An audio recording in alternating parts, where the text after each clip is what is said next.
ከመንገዴ ዞር በል። አፍጥነው። ራስ ላይ ሌላ ችግር እንዳትፈጥር። ቶሎ ብለህ ካጠገቤ ጥፋ። ጭራሽ ታንገራግራለህ እንዴ?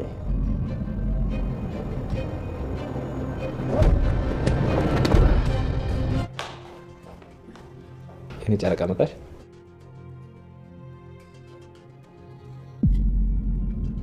ምን ነው ደነገጥሽ? ታውቂዋለሽ እንዴ? ማንን? እሱ ነው። እርግጠኛ ነኝ መኪና ውስጥ ሆን ብለህ ነው የገባህበት። እንደዛ ነው አይደል? እንዴ ምን ሆነሻል? እኔ እኮ መሞት አልፈልግም። በዛ እሺ እንደዚህ ሆነሽ እስካይሽ እንዴት ባጉቼ ነበር። በቃ በስበቡ ጥቁሩን አስቀየርከኝ ማለት ነው።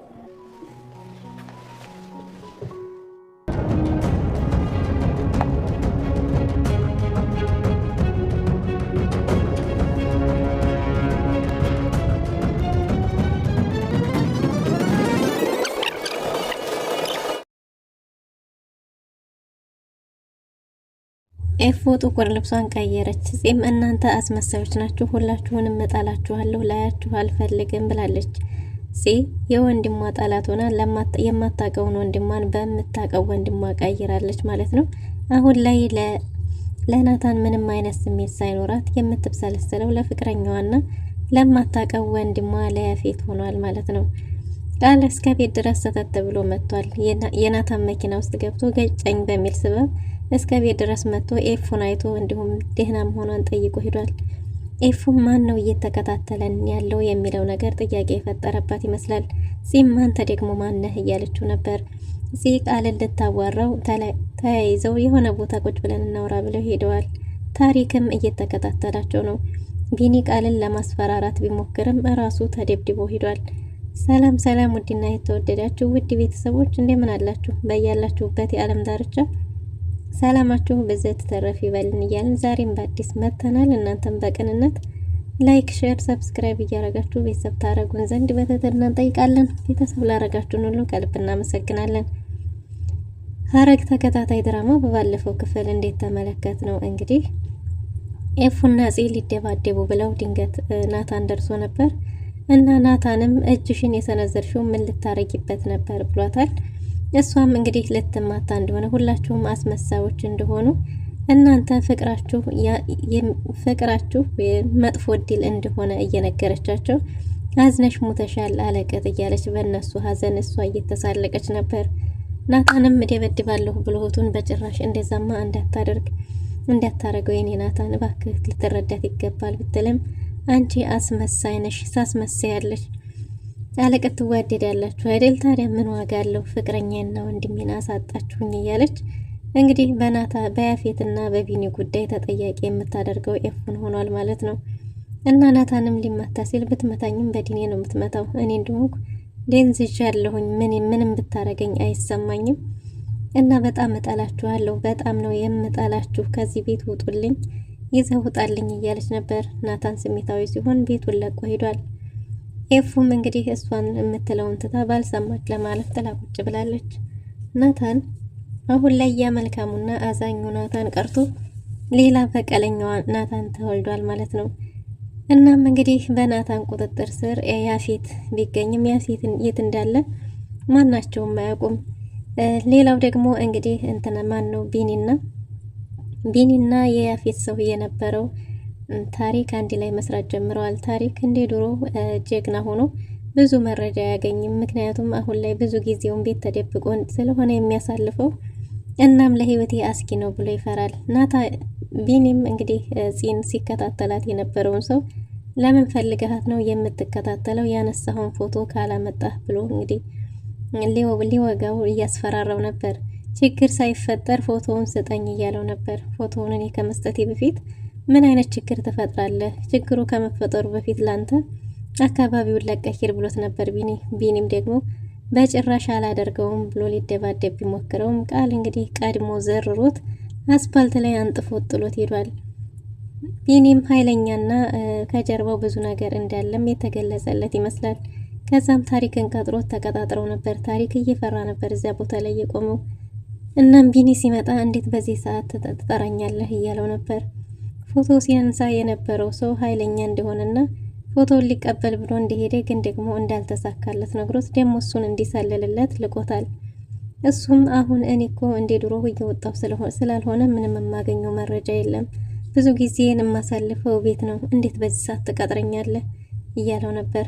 ቢኒም አሳሳቢ ጉዳይ ስለሆነ እንደሆነ እንግዲህ ፍቅሬን እየተከታተላት ነው፣ ለምን እንደሆነ እንዲታጣራልኝ እሱ ማን እንደሆነ እንዲታጣራልኝ እፈልጋለሁ ብሎ ነበር ቢኒ። እናም እንግዲህ አጣርቼ ምን ላደርግ ቢለውም በፎቶ በመረጃ አጣርቶ ማንና ምን እንደሆነ አጣርቶ እንዲነግረው ልኮታል። እናም አቤል ቢኒ ታዲያ ስለ ያፌትስ የሰማው ነገር አለ ወይ ቢለውም ስለ ያፌት አሁን የተለወጠ ነገር አለ ማለት ነው፣ እንዴት ትዝ አለ? እኔ ምንም እየሰማሁ ያለሁት ነገር የለም፣ ምንም አዲስ ነገር አልሰማሁም ብሎታል። እናም እንግዲህ ማነው እሱ ታሪክ በታዘዘው መሰረት መከታተሉን ቀጥሏል። ከዛ ከቤታቸው በር ላይ አይጠፋም ተብሎ ስለተነገረው በተባለው መሰረት መከታተል ጀምሯል። ናታን በፍጥነት እየነዳ ሳለ ቃል ወደ መኪናው ገብቶ ነበርና መኪናው ስለገጨው የገጨውን ሰው ሐኪም ቤት መውሰድ ስለነበረበት ሊያግዘው ነበር። ደህና ነኝ ብሎት ለመራመድ ቢሞክርም ስላላስራመደው ወደ ቤት ይዞ ሲሄድ ነበር። ወደ ቤት ይዞ ሲሄድ እንዴ ማን ነው ምንድነው ጓደኛ ነው እንዴ ብላ ኤፉ ስታየው በጣም ተደናግጣ ነበር። እንዴ ምን ሆነሽ ነው የደነገሽው? የኔ ጨረቃ ትተዋውቃላችሁ እንዴ ቢላትም እንደማታውቀው ነግረው እንግዲህ ናታን መኪና ውስጥ ቀረሶቻለሁ ላምጣ ብሎ በሄደ ጊዜ ነበር አንተ ማነህ ምንድነህ ምን ልትተከታተልከኝ ነው እንዴ ደግሞ ምን ልታረግ ቤት ድረስ መጣህ ብላ ጠይቀው ነበር። እሱም በአጋጣሚና ያው መኪና አደጋ ደርሶበት እንደሆነ ወደ ቤት የመጣው ነግሯት ስለሷ ጤንነቷን እየጠየቃን ነበር። ግን አንቺ ደህና ነሽ ሲላት እኔ ደህና ነኝ ስለኔ ምን አገባህ እያለችው ሳለ ነበር እንግዲህ ጽ የመጣችው። ጽ ስትመጣ ደግሞ እይታዋ ከዚህ በፊት እንደሚተዋወቁ ነበር የሚመስለው። እይታዋ ጽ ፈጣበት ነበር። እሱም ተፋጠው ደግሞ አንተ ምንድነህ ማነህ እያለችው ነበር እሷም። እናም እንግዲህ ጽ በቃ ያው ወደዛ ወደ መጠጥ ቤቷ ተነስታ እየሄደች ነበር እና ቃልም አሁን ተረጋግቻለሁ በቃ ሊሄድ ብሎ ናታን አስፈቅዶ ነበር የሄደው።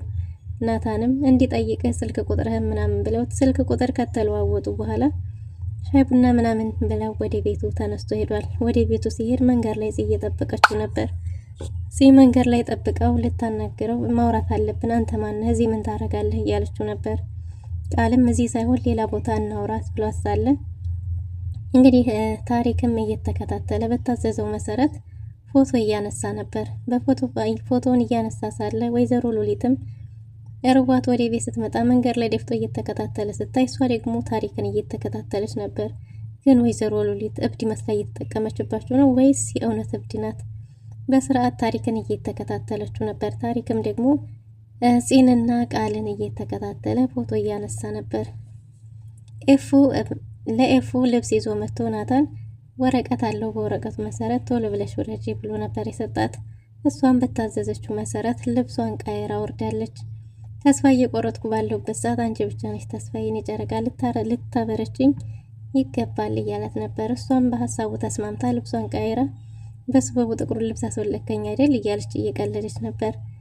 አዎ ከዚህ በኋላ አዲስ ህይወት ወደፊት መጋፈጥ እንዳለባቸው እንጂ ሁሌም ባሉበት በደክመው ወደ ኋላ መቅረት እንደሌለባቸው እየነገራት ነበር። እሷም አንቺ ካላበረታሽኝ እኔም ተስፋ ቆርጫለሁ እኮ እያለ እያጸናት ነበር። እናም እንግዲህ ኤፉ የልጃችን እንግዲህ ግን እኮ ልታመጣልኝ ቃል ገብተሃል ብትለውም እሱም እሺ ቃሌን አልረሳሁም፣ ግን ደግሞ ማንም ይሁን ምንም ቢፈጠር ምንም እንዳትይሽ እያላት ነበር። እሷም በሀሳቡ ተስማምታ ግን ደግሞ ምን ለማለት እንደሆነም ብዙም አልገባትም ነበር። በስተመጨረሻም እንግዲህ ወይዘሮ ትዝታ የእስር ቤት ጊዜዋን ጨርሳ ልትወጣ ነው ተብሎ ለናታን ተደውሎ ተነግሮታል። ናታንም በሰላም ከነሙሉ አካሏ ተውጣና አቀባበሉን የማረገ ይሆናል ናኢፍ ይቀበላታል እያለ ነው ናታን። ቃል እህቱ ለዚህ ቅርብ ጓደኛዋ እንድትሆንና የምታረገውን እንድታረግ ውሎዋና አዳሯ ሀታ አመጋገቧ ሳይቀር በሙሉ አጥንቶ ለእህቱ ነግሯታል። ያም እንዲሆን የፈለገው ምንድነው? ጽን እንድትቀርባት የፈለገው ለምን ይሆን? ጽን እንድትቀርባት የፈለገው ናታንና ኤፉን እንድታለያይ ይሆን? ምክንያቱም ቃል ለዚህ የተለየ አመለካከት አለው። መቃብር ቦታው ሳይቀር እየተከታተለ ሁሌ እዛ ያያት ነበር። ከዛም ደግሞ ስትቀርበት ሁሌ ከበራቸው ላይ አይጠፋም። እናም ይሄን ያደረገው ጽን ነው ወይስ ኤፉን ነው ቃል ያፈቀረው ከቤተሰቡ? ወይዘሮ ትዝታ የነቃል አክስታቸው ስትሆን እንግዲህ መውጫዋ እንደደረሰ እነሱም ያውቃሉ። እናም በመውጣቷ ደስ እንዳላት እህቱ ተናግራለች። ምንም ቢሆን አክስታችን አይደለች እያለች ነው። እነሱም እንግዲህ በሰላም አቀባበል እንደሚያደርጉላት እየተናገሩ ነው።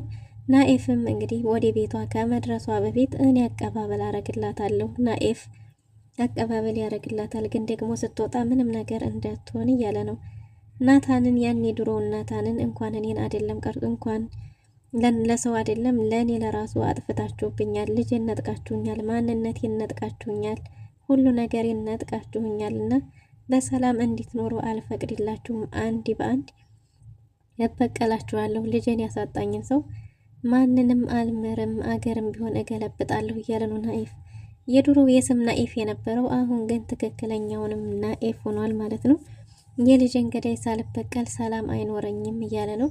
ኤፉም ደግሞ ለበቀሉ እሷም የእሱን ስሜት የምትጋራ ይመስላል። ምክንያቱም ገዳዩን እኔ ራሴ አግኝቼ እያየሁት እኔ ራሴ ነኝ መበቀል የምፈልገው እያለች ነው። እና ቃላብ እናም ደግሞ ናታንም ይዞ ሊያመጣላት እስከ ቤት ድረስ በነፍሱ ሊያመጣላት ቃል ገብቶላታል። ቢኒም ፍቅረኛውን ከኋላ መከተሉን አላቆመም። ማንነቱን ባታቀውም ሁልጊዜ ግን እንደሚጠብቃትና የሚከተላት ሰው እንዳለ ታውቃለች። ግን ደግሞ ይሄ ሰው ማን ነው የሚለው ነገር ለሷም ግልጽ የሆነ አይመስልም። ምክንያቱም እዚህ ወንድሟም ፍቅረኛዋም እንደሞቱ ነው የምታውቀው። ወይ ወንድሟ መኖርን የፍቅረኛዋ መኖርን ስታቅ እሱንስ እንደ ወንድም ትቀበለው ይሆን? ደግሞ ፍቅረኛዋንስ እንደ ፍቅረኛ? በእርግጥም ያፌት አሁን ላይ ከዚህ በቀር የሚያስበው የለም። እኔ ብቸኛ አይደለሁም እህት አለኝ እያለ ፎቶዋን ታቅፎ ነው የሚውለው። የእሷን ፎቶ እንሰጥሃለን ካሉት ምንም ነገር አድርግ ቢባል ያደርጋል። ወይዘሮ ሉሊትም ሰተት ብላ እስከዛው ድረስ ናታን ቢያባረራትም አሁንም እስከ ቤት ድረስ መታለች። እስከ ቤት ድረስ የመጣችው ምግብ ፍለጋ ነው ወይስ ደግሞ ወይዘሮ ሉሊትም አላበደችም? ውስብስብ ያለ ነው፣ ለመረዳት ራሱ ይከብዳል። የቃል አፍቃሪ አልቻልኩኝም፣ በሽምግልና ባንቺ በኩል ካልሆነ እኔ ራሴ ነግረዋለሁ ብላ አምራ መታለች። ግን ደግሞ ጠይቂ ተብላ ስትጠይቅ ትወድሃለች ሲባል እሱ ምንም አይነት የፍቅር ስሜት እንደሌለው ሲናገር በጆሮዋ ሰምታለች። እናም ልቧን በጣም ተሰብሮ ነበር። ግን ደግሞ ወደ ቤቷ ብትሄድም እኔ እረፍት አላገኘሁም፣ እኔ ራሴ ልነግረው ፈልጋለሁ ብላ ደግሞ ተመልሳ መታለች። አይ ፍቅር ባንዲ በኩል ቃልም እንግዲህ የሚያሳድደው ሰው ሌላን ሰው ነው።